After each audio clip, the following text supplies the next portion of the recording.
日前國家發布嘅15規劃綱要入邊係明確提出咗深入實施提振消費專項行動，增強居民消費能力，促進商品同埋服務消費較快增長同埋升級等等，強調為民生同埋促消費緊密結合。呢啲嘅規劃內容都好值得我哋去思考。本澳目前亦都面對住市場需求啦、消費模式改變等嘅情況，政府係有必要去研究更加全面嘅提振消費、活躍社區經濟嘅政策，讓到經濟發展嘅成果更加好咁惠及居民同埋中小企業。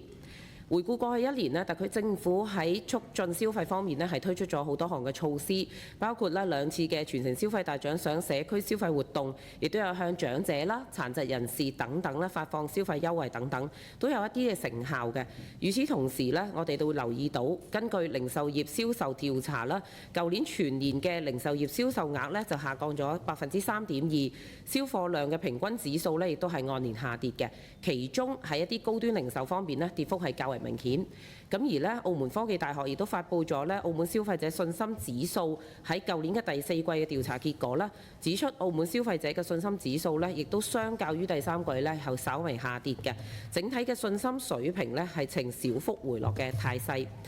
與此同時我哋睇到受到地緣衝突嘅因素影響，全球經濟面對不穩定性，目前油價飆升導致到嘅運輸經營成本增加，亦都多少會影響到我哋經營環境同埋市民嘅消費信心。當局係有需要循住短期激活社區消費、提升居民消費力以及建立健全良好嘅消費環境等方面制定專項嘅計劃。本人建議：第一，優化社區消費大獎賞嘅資源投放同埋實施細則。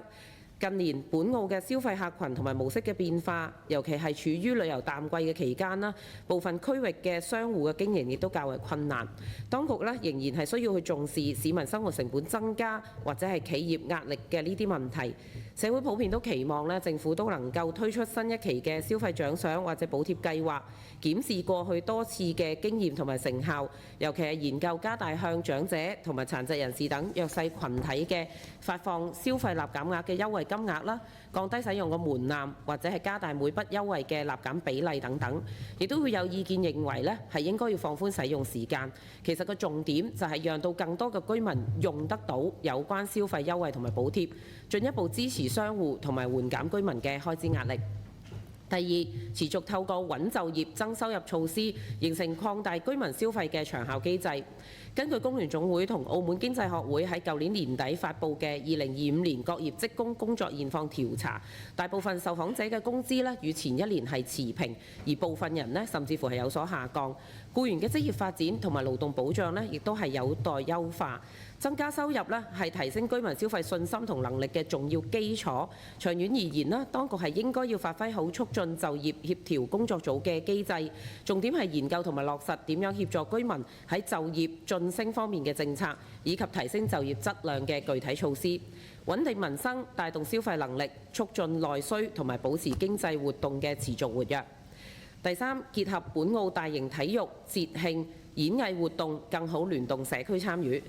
參考內地近年都探索住創新消費模式，同埋串聯一啲文體等等活動去促消費嘅經驗。例如廣東省近日就結合大型體育賽事，推出咗餐飲消費券嘅優惠計劃。本澳亦都有需要係進一步去鼓勵同探索喺觀賽嘅同時，點樣帶動更多嘅餐飲、零售或者其他旅遊消費，延長旅客留澳時間，同時將本地嘅產品同埋服務更好納入賽事經濟嘅產業鏈，優化重點商圈配套同埋增加活動嘅元素等等，營造辦賽事、促旅遊、增消費嘅氛圍，拓展新嘅消費同埋服務增長點。我哋期望特區政府繼續努力引領社會，大家共同努力，持續去優化消費嘅環境，增強市場信心，亦都要加強宣傳同埋拓展客源，為推動經濟穩定發展同埋適度多元奠定更穩固嘅基礎。多謝。